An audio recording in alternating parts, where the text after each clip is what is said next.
Hello everyone, I'm Jose Delgado, I'm a corporate commercial attorney. Very interesting query that's been raised.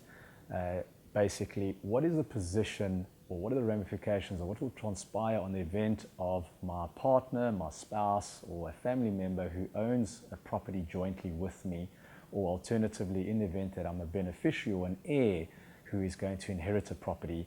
What happens if there's a mortgage on the property, and also what happens with the property, period.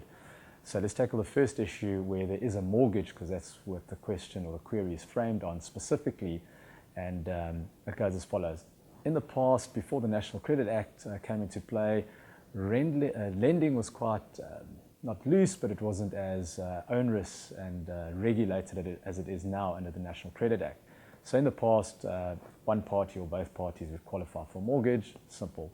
Under the new dispensation and the National Credit Act, in the event that you jointly own a property with your spouse or partner, their demise may result in, when you are transferring their portion into your estate or into your hands, that you would have to re-qualify for the bond. And what we find in many instances is that people cannot qualify for a bond on their own.